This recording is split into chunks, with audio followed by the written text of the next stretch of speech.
你有没有过这种时候，明明已经很努力了，却还是觉得自己像被命运推进一条又深又黑的水道里？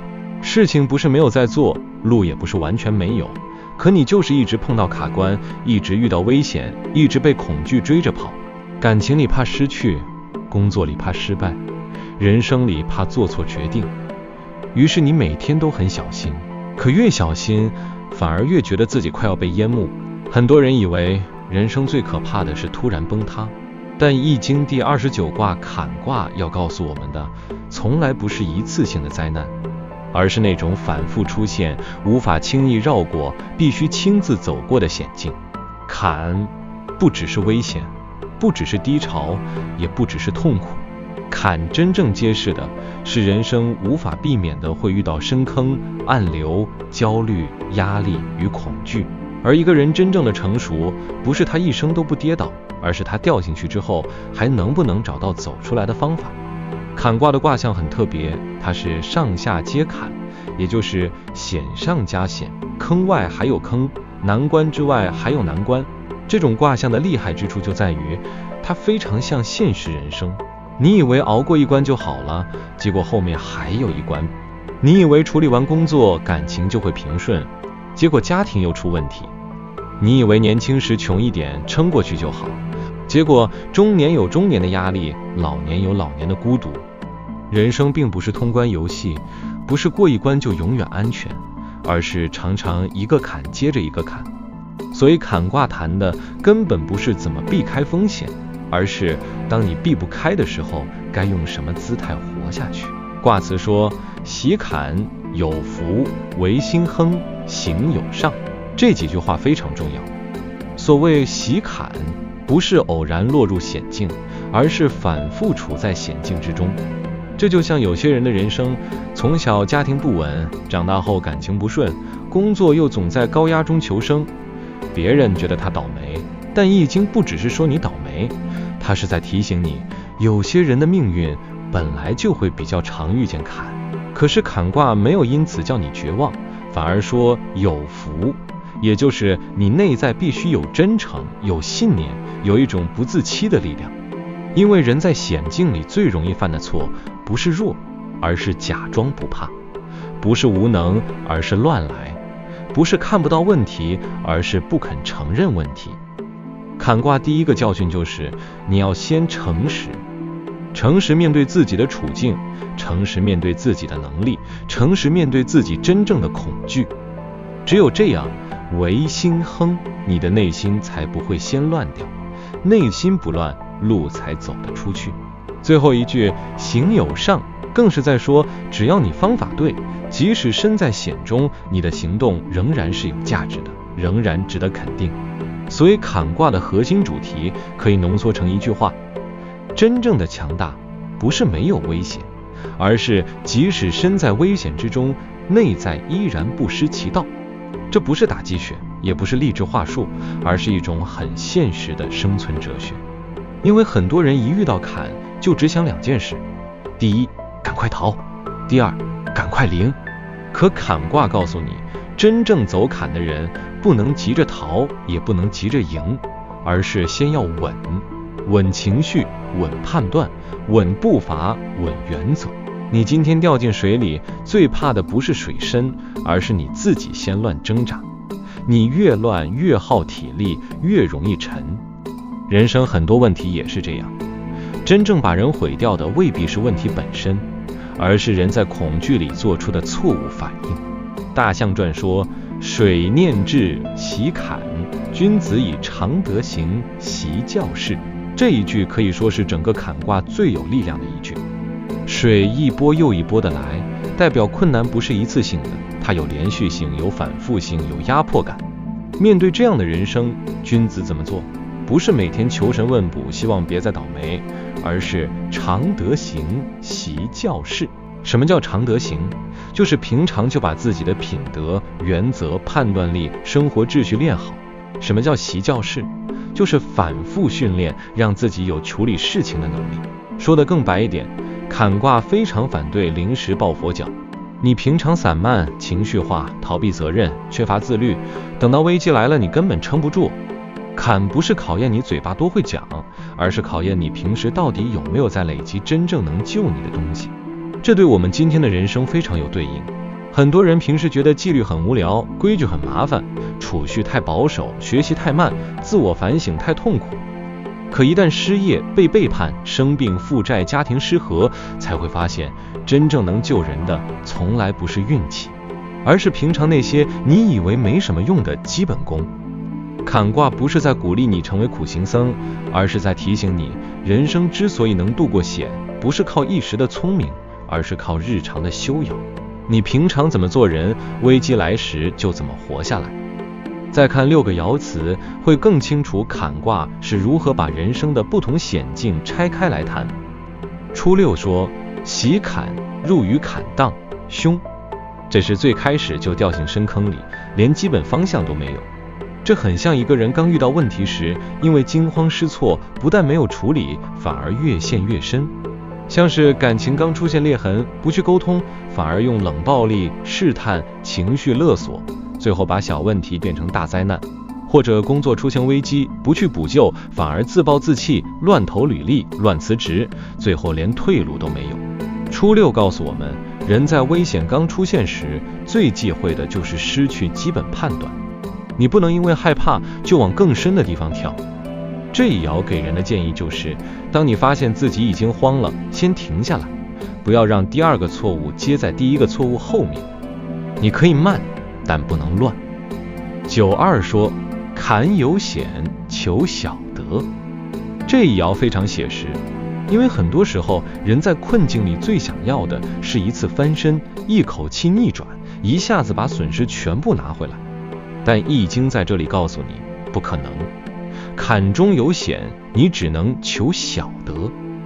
也就是说，在危机里最重要的不是大成功，而是小幅稳住。比如你财务出问题了，先别想一夜翻本，先止血。感情快破裂了，先别急着恢复热恋，先停止恶化。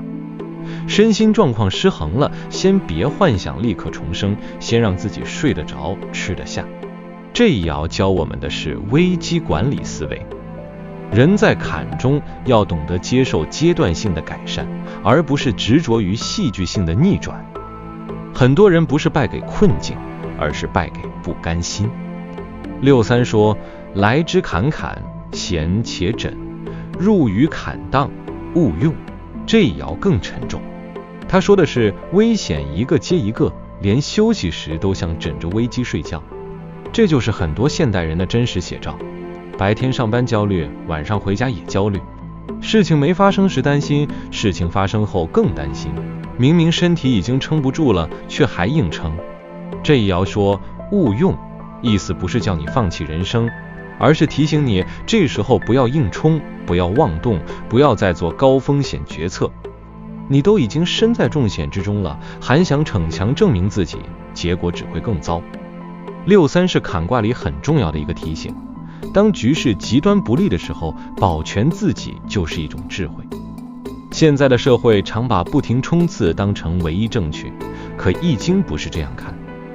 真正聪明的人知道什么时候要前进，也知道什么时候先保命。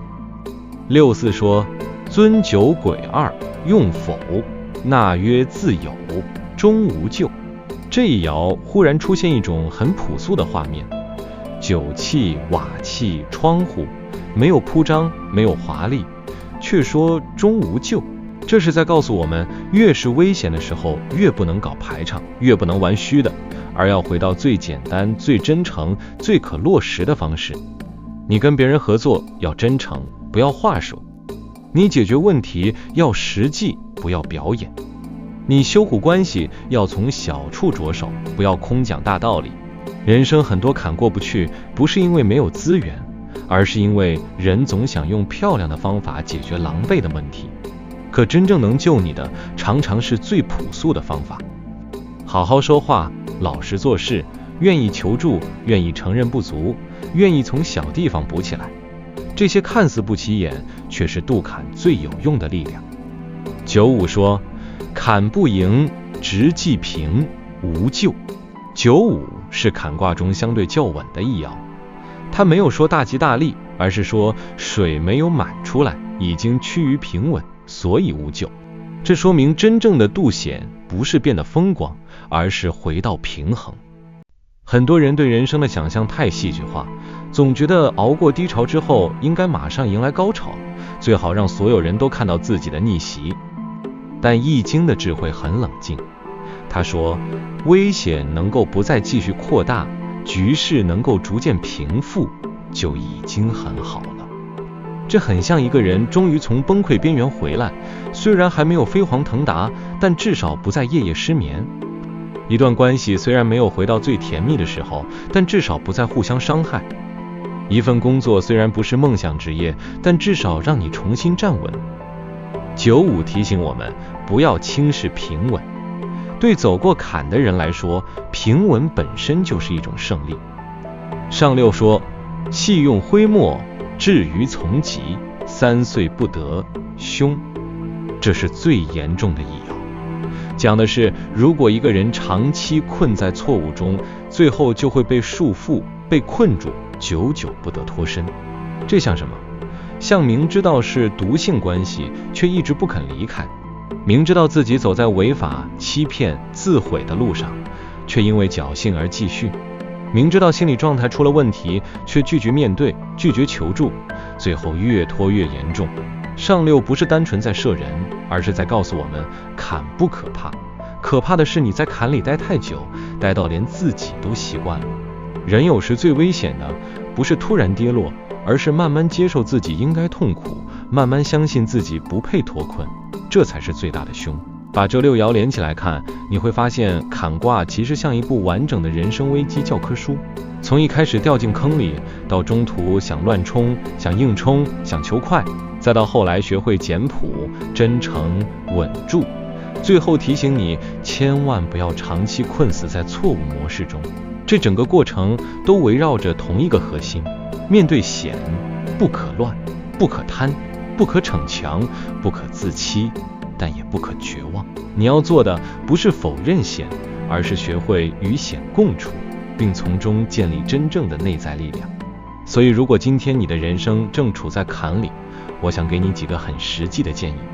第一，不要把自己逼成全知全能。